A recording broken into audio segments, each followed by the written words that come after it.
change pas. Hier, aujourd'hui, à jamais. Hier, aujourd'hui, à jamais. Hier, aujourd'hui, à jamais. Jésus ne change pas.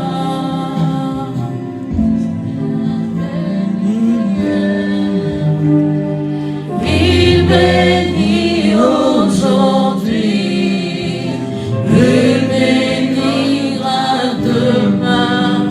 Jésus ne change pas. Je vais vous inviter de vous mettre debout s'il vous plaît, pendant que nous chantons ce cantique. Ne vous en faites pas, je suis le dernier. Donc on a fini. Vous êtes là? Est-ce que vous êtes là? Il est vivant! Il est ressuscité. Il est vivant! Il est ressuscité. Qui? Acclame pour le roi des rois, le Seigneur des seigneurs, le ressuscité du troisième jour. Que Dieu vous bénisse. Et aujourd'hui à jamais. Lève tes mains seulement au ciel. Adore le ressuscité pendant quelques minutes. Alléluia, s'il a balayé. Alléluia. Alléluia. Alléluia demain. Oh Jésus ne change pas. Chante Alléluia. Et aujourd'hui à jamais. Alléluia. Aujourd'hui à jamais. Aujourd'hui à jamais. Jésus ne change pas. Oh, s'il a guéri. Il a guéri encore ce soir. Oh, Il guérit aujourd'hui. oh, il guérira demain. Oh, Jésus Ne change Oh, chante Alléluia. aujourd'hui à jamais. Alléluia. Aujourd'hui à jamais. Aujourd'hui à jamais. Jésus ne change pas. Seigneur Jésus, nous l'avons chanté que tu ne changes pas. Alors Seigneur, je crois que ce ne sont pas des simples paroles. Comme une fois David avait dit, mon âme a soif de Dieu, pas de n'importe quel Dieu, mais du Dieu vivant. Et c'est ce Dieu que ce peuple est venu rencontrer ce soir. Certainement, éternel Dieu, nous avons entendu parler de Pâques, mais ce Pâques, c'est Christ ressuscité en nous, Seigneur. Alors, en quelques mots, viens mettre quelque chose, Seigneur, dans ma bouche pour parler à ton peuple. Écarte-moi du chemin et que cela soit une bénédiction pour eux. Au nom de Jésus-Christ. Amen. Amen. Que Dieu vous bénisse. Vraiment, on a tout dit, hein. Je ne sais plus s'il y a quelque chose à dire encore. Mais, on va lire une portion des Écritures. Prenons 1 Corinthiens, s'il vous plaît. 1 Corinthiens chapitre 15. Je crois que vous avez compris Pâques. Que Dieu bénisse tous les hommes de Dieu qui ont intervenu juste avant moi. Et par la grâce de Dieu, on va essayer de faire quelque chose. Alors, 1 Corinthiens 15, commençons à partir du verset 55. Lisons au nom du Seigneur Jésus. 1 Corinthiens chapitre 15. La Bible dit ceci. Ô mort, où est ta victoire? Ô mort, où est ton aiguillon? L'aiguillon de la mort, c'est le péché. Et la puissance du péché, c'est la loi. Mais grâce soit rendue à Dieu, qui nous donne la victoire par le Seigneur Jésus-Christ. Veuillez vous asseoir. Alors mon petit sujet, c'est vrai que le grand thème, c'est le sceau de Pâques. Donc toujours dans l'esprit de la Pâque. On va parler, mon petit sujet, c'est le dernier ennemi de l'homme. Amen. Tu peux répéter après moi, le dernier ennemi de l'homme. Ah oui, on a beaucoup des ennemis. Mais on a un dernier. Et c'est de lui dont on va parler. Alors, le monde dans lequel nous vivons a connu des grands hommes, des grands serviteurs de Dieu. On a par exemple le père Adam. Adam avait le pouvoir sur toute la création. Adam pouvait à un moment donné dire, toi arbre, déplace-toi de là, va à tel endroit. Adam avait ce pouvoir. Adam, c'est même lui qui a nommé tous les animaux. Amen. Et on a beaucoup de ça, des grands vraiment dans l'ancienne alliance. On peut prendre par exemple David. David qui était l'homme selon le cœur de Dieu. David a tué un ours. David a tué un lion. Il a tué un géant que même Goliath craignait. Mais David l'a terrassé. Amen. Je peux prendre Moïse. Le prophète nous dit que Moïse est le plus grand prophète en dehors du Seigneur Jésus-Christ. Et remarquez, bon, moi je n'aurai pas le temps de vous lire ces écritures-là, je vais les survoler comme ça, parce qu'on m'a donné, je ne sais pas, c'est très peu de minutes. Amen. Alors Moïse, qui était le prophète, la Bible dit que si vous êtes prophète, moi l'Éternel, je me révélerai à vous par des visions et des songes. Mais à Moïse, Dieu parlait de bouche à oreille. Amen. Vous avez Samson qui était un grand juge à l'époque. Il a combattu contre 1000 Philistins. Mais la particularité de tous ces saints-là de l'ancienne alliance, je ne vais pas tous les citer, sinon je ne pourrais même pas continuer. Amen. Vous avez Gédéon, vous avez Jephthé, vous avez Barak, tous ces anciens de l'ancienne alliance. Quelque chose de particulier chez chacun d'eux, c'est que tous, devant la mort, ils ont faibli. Amen. Tous, devant la mort, avaient faibli. Moïse a divisé la mer Rouge en deux. Mais un jour, la mort l'a emporté. David a terrassé Goliath. Mais un jour, la mort l'a emporté.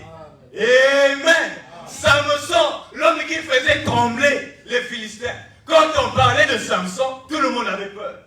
Mais un jour, devant la mort, Samson n'avait rien fait.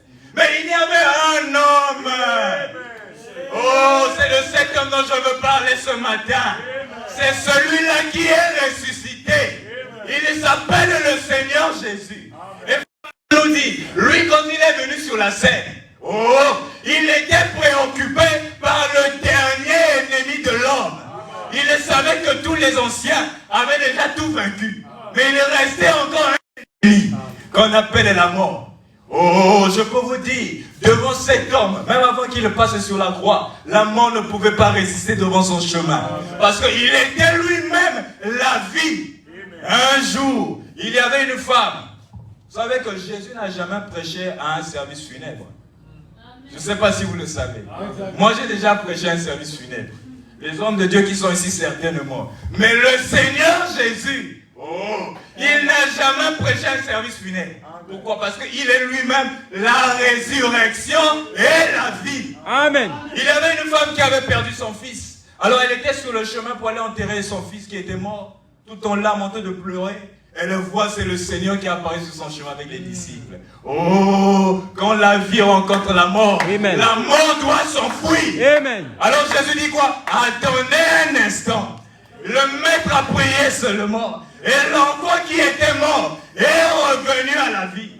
Une autre fois, c'était devant la tombe de son meilleur ami, son ami Lazare, qui était mort depuis 4 jours. Oh, mes bien-aimés, peu importe l'état de ta situation, peu importe la durée que ça a pris, ça importe peu pour Jésus. Amen.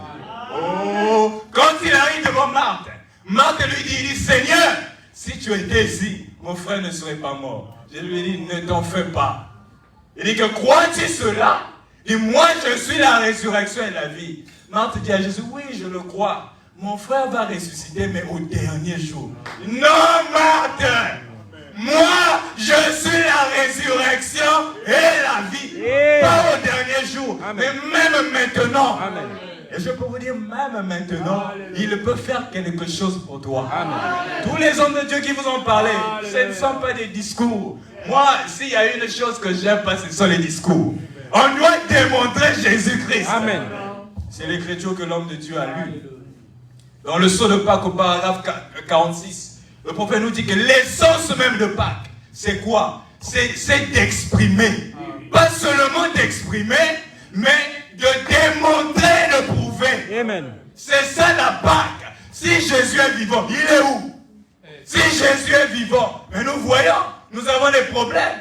Certainement, s'il était là, chacun devait s'approcher. Seigneur Jésus, résous mon problème. Mais s'il est vivant, on veut le voir résoudre nos problèmes aussi. Amen. Alléluia. Amen. Ce n'est pas de l'histoire. Le Seigneur Jésus est réel. Amen.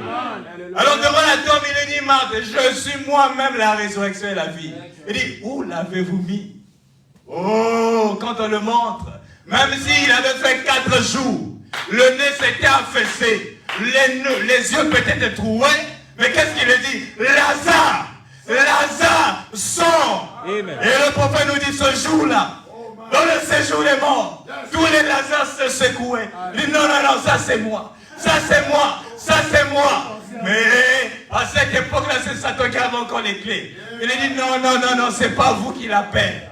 Il appelle son ami Lazare. Amen. Amen.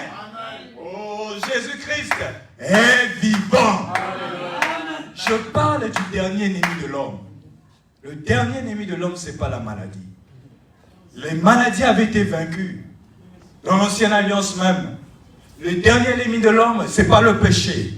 Même dans l'ancienne alliance, on a vu Daniel qui a résolu, il dit que moi, je ne tomberai pas comme tous les autres. Donc même maintenant, toi qui es dans l'âge de la Odyssée, tu peux aussi vaincre le péché, tu peux vaincre la souillure. Ah oui, hein? Dans cet âge sombre, terrible, tu peux faire cette résolution. Moi, je ne tomberai pas comme tout le monde. Je vous lis directement en écriture du prophète. Bon, c'est vraiment, on ne peut pas vraiment aborder de long en large. Alors, je vais lire dans... C'est quoi déjà? Allez dire du 17 avril 1960. Je prends le paragraphe 90. Vous savez, il y a eu des messages qui ont été enseignés. Des messages, des grands messages.